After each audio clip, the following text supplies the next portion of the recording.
Today I'm talking about Virgin Voyages, what to get right and what to get wrong. Personally, Virgin Voyages is my favorite cruise line, but I know that it's not perfect.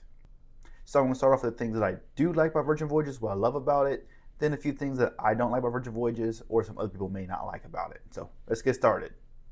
If you don't already know, Virgin Voyages is an adults only cruise line. And that brings me to my first point, the fact that it is adults only cruise line. That's my favorite part of it all. You have to be 18 or older to be able to sail this cruise ship. So this completely changes the experience because there's no kids allowed on the ship. No one under the age of 18. Which means there's no kids splashing into the pool, no kids running down the aisle, bumping into you. And there's a certain level of relief that there's not a single kid on the ship, that you can actually truly relax and be yourself and wear what you want to wear. So I really love that aspect of the cruise. I'm a parent of two young kids myself, so it's great to go on vacation and not have to worry about my own kids or anyone else's kids either. It's so relaxing. You can truly unwind. The second great thing about Virgin Voyages is the value they provide. The most popular one, all foods are included on the ship. All restaurants are included. Eat as many times as you want at each restaurant.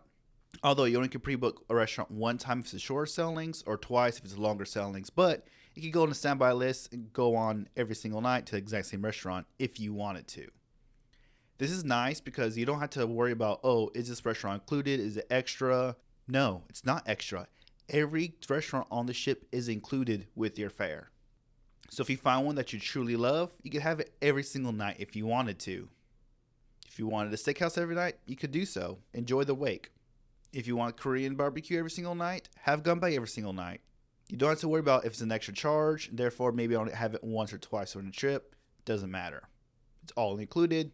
Enjoy and eat where you see fit. And when I say it provides a great value, other things are included too, like sodas, juices are all included. The only drinks you have to pay for is the specialty coffee, alcoholic drinks, and specialty juices. But your regular juices like apple juice, orange juice, regular coffee, and sodas are all included in the fare. Another thing is, gratuities are also included in the price. Wi-Fi is also included in Virgin Voyages, which is very nice. You don't have to pay for Wi-Fi. However, I have used this before, and if you want super fast Wi-Fi, you do have to pay extra. But the basic Wi-Fi is a nice perk.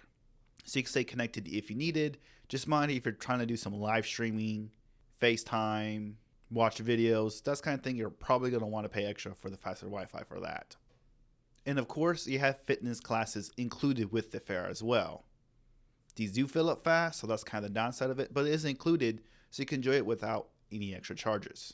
The third thing I love about Virgin Voyages is their parties. It is second to none. Specifically, Scarlet Night was my favorite. The pajama party was pretty cool. The disco night party was amazing. But Scarlet Night is a must-see event. Around 8 o'clock, the entire ship turns to a red hue, and that's when the party starts. Pop-up shows happens on the ship, pop-up parties, so the ship truly transforms from one end to another. It is amazing. Everyone wears red, so that is the theme of the night. And the red can be any kind of outfit you wear. The one thing I love about Virgin Voyages, some people dress up nice, some dress up casual, and somewhere in between. So I mean, it's everything you can think of. If it's red, you wear it. As the night goes on, the party moves up to the top deck to where the pool is at. They put on an amazing performance right here. Then, when the time is right, everyone joins the party in the pool. So if you're planning to jump into this pool for Scarlet Night, be sure to prepare for it. So I only had one red outfit that night, and I realized my red outfit was soaking wet, and how am I supposed to go to the after in a soaking wet outfit? That was my issue. But if you don't plan on jumping into the pool, don't worry about it. But this is the best party I've had at sea or at land. You have to experience it. The fourth thing I like about Virgin Voyages is that it's a mid-sized ship. I've been on small ships, medium ships, big ships, the huge one like Royal Caribbean and Carnival's not coming out with. And personally, this may vary by person, but I like the mid-sized ships the best. They're not too big where it takes you days or multiple cruises to just experience everything that's on the ship. It's not too small to where I feel like on day one, I did everything I needed to do. There's nothing else in store for me. It's still very easy to learn the ship and find your way around it, but big enough to where you still have plenty of things to do no matter the time of day or night. So it's truly a good middle ground between small ships and big ships. And it doesn't feel that crowded either, even on a sold out sailing. The fifth thing I love about Virgin Voyages is Bimini's Beach Club. And of all the private islands and beach clubs that I've been that's offered by the cruise lines, thus far, Bimini is my favorite. Now, Royal Caribbean and Carnival is stepping up their game in the beach club area, but Bimini is an amazing beach club. You have a beautiful beach here. You can relax, enjoy the view.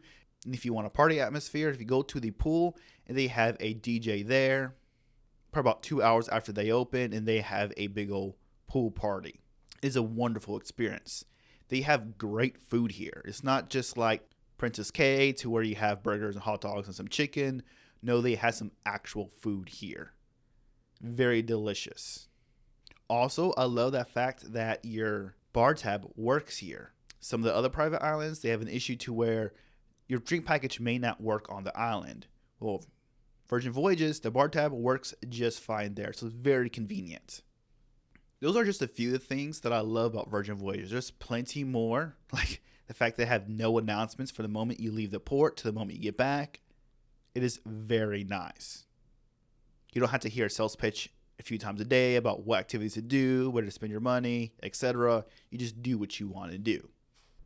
Those are a few of the things that I love about Virgin Voyages. Now to the things that I don't like so much about Virgin Voyages. There are a few things that do need to be improved about Virgin Voyages. First big thing I do not like about Virgin Voyages is the events get jam-packed, sold out like immediately. The way Virgin Voyages does things is you have to pre-book events, but you can't pre-book them until you get on the ship, or at least into the port and get checked in. So you have to be there at the port physically and check into your events while you're there. So if you have an early boarding time, that means you're one of the first people on the ship, which means you're one of the first people to get to book these events, these ticket events, the events who have extra charge with them. You get first pick. And those who have the later boarding times typically gets what's left over if there's anything left over. I know I got one of the earliest check-in times that were available. When I got on the ship, I was able to book any event that I wanted to. Part of those who had the later check-in times didn't even get a chance to check in to any of these events because they were sold out. Some things that fall under this category are the shows like Duo Reality and many others, and the fitness classes, as well as other events that are extra charge like the Grog Walk, which is basically a pub crawl, Millennium Larita, and a lot more. All these fill up super duper quick. So if you forget when you're on the ship to do those things, you may be missing out later on. You guys stick to the event and go down to standby in case someone doesn't show up or they have more seating, but it's possible that you may not see the show if you don't check in early. And this is a big downside to Virgin Voyages. There were 2 events that we tried to go to. We didn't check in on those just because we didn't know if we wanted to go to them or not. We didn't want to take a spot for a show if we weren't sure we were going to go for sure. We stood in the standby line. One event we were able to get into. The other one, room never opened up for it. So it's going to be a hit and miss if you don't get a slot to those events. And some of them don't have many openings. Like, for example, there's a whiskey tasting that we did and only had like 8-10 people were able to go on that class. The other whiskey tasting or alcoholic tastings, like tequila, some wines at later times. But still, even then, if they did have a second class, it was still only 10 people. So it wasn't very many people who get in these. So you had to be very quick. In my opinion, there's 2 solutions to this. One, either have more show times. Like one show time with Dual Reality is not enough. There are other events that had 1 time a day. It could have been better to sort of have 2 times a day. Like there's a lot of shows on Carnival, other cruise lines that have 2 showings of each show. Just because these shows are so popular, most people don't get to see them. Second solution is maybe having bigger classes, like the fitness classes. I didn't attend one, so I'm not sure how packed it was in there. So these are some changes like Virgin Voyages could make. It could, 1, help make a lot of money, and 2, increase customer satisfaction. To me, it wasn't a deal breaker, but it was kind of off-putting at certain times. This is me being nitpicky because I love Virgin Voyages. The second thing I did not like about Virgin Voyages is the Wi-Fi. Yes, you get free Wi-Fi included with your fare.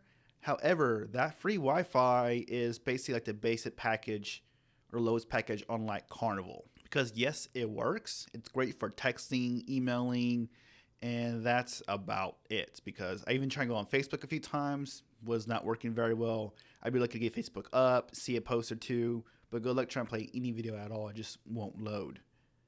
Posting pictures can be very difficult as well. It's kind of hit and miss. Sometimes it works for a few minutes, and sometimes it just does not have the speed to do that kind of things. Virgin Voyages does have a premium Wi-Fi package to where you pay extra and you get super fast lightning Wi-Fi. You can video record, FaceTime, live stream, watch videos, whatever you want, which is very nice if you pay for it. But I feel like this is something that should be included with the fare, especially with the gimmick that Virgin Voyages has everything included, like Wi-Fi, food, gratuities, fitness classes. Make it to where you actually have enough room to make those fitness classes or have multiple offerings for those people. Make it to where this Wi-Fi is fast so you can actually make use of it. I know some people are going to say yes, if they do that, they may have to raise their prices. Well, I'm a business instructor. I know how business works. So yes, I realize this may raise the prices of other base fare just a tad bit. I know why Virgin Voyages says Wi-Fi is included because it's a marketing gimmick. They do technically offer it. However, it's very limited. And if you want the fast one, it costs more. Great money maker, great marketing. However, I feel like it underdelivers on the promise it implies. But that's just my opinion. How do you feel about these 2 points that I made so far? And honestly, those are the only 2 big things I could find that I didn't like about Virgin Voyages. I love Virgin Voyages, so yes, I'm a little biased. However, I know it's not for everybody. There are a few things that maybe don't bother me, but I feel like would bother some other people. Those are these 3 things right here. 1 is you can't bring kids under 18 on this cruise line, which yes, that's a big selling point of Virgin Voyages, an adults only cruise line. But lately I've been hearing a large amount of people saying, yes, I love Virgin Voyages. I wish I could take my kids with me who are under 18. So yes, there are some people who want to bring little kids on an adult only cruise line. To me, being an adult only cruise line is a selling point because I have 2 young kids myself. And I take them on cruises all the time. They're actually going 2 cruises this year, but they're not going on my Virgin Voyages cruise. That's reserved for me and my wife. So if you're somebody who wants to sail with their kids who are under 18 years old, sorry, Virgin Voyages is not for you. The second one is if you want a very elevated, high-end, luxury, relaxed, and quiet experience. And I'm not sure how to quite explain this properly because yes, Virgin Voyages is a more elevated experience. It still has a partly atmosphere. If you want to relax on Virgin Voyages, you could definitely do that. However, I have been on Princess Cruises. And even though I can relax on Princess Cruises and on Virgin Voyages, and I could party on Princess and Virgin Voyages, there's a big distinction between the 2. If you're a person who loves Princess Cruises, feel very passionate about that, you're probably not going to like Virgin Voyages. Princess Cruises is a lot more virtual accessible. All their activities are low energy. Yes, it has a few high energy activities, but most of them are more lower energy, more relaxed based versus Virgin Voyages. They're more party based, and yes, you can relax. You can find some quiet areas, but I would say it's probably 50-50 on the ship. 50% of it's going to be party. The other half's going to be relax. And depending on time of day, it's going to be somewhere between one of those 2 extremes. Versus Princess was more like 80% relax and 20% party, but you kind of look for the actual party. And some of the higher energy activities, most of them are very relaxed. And Princess was the first cruise line I went on and came back more refreshed, rejuvenated, and didn't need a break for my vacation. As in when I got back from Princess Cruises, I could go into work the next day fully energized. Versus Virgin Voyages and Carnival, I partied and had such a great time. I needed a day recovery after my cruise just because it was so heavy with activities. So I hope I explained that a little bit better on why someone who wants a super relaxed experience may not like Virgin Voyages. And the last thing I could see some people being turned off by when it comes to Virgin Voyages is the drag aspect. Personally, I believe each their own. People are going to do what they want. I'm not a person who goes to those kind of shows. So to me, that was not a selling point for Virgin Voyages. However, that is a selling point to some people. If you're a person who is very much against drag, you could honestly go on Virgin Voyages and not see it at all. Maybe once or twice in passing. For example, when I went, I didn't go to the drag show. I avoided it. And honestly, I had a great time. I did see a person in drag here and there every so often. But it didn't bother me because, again, to each their own.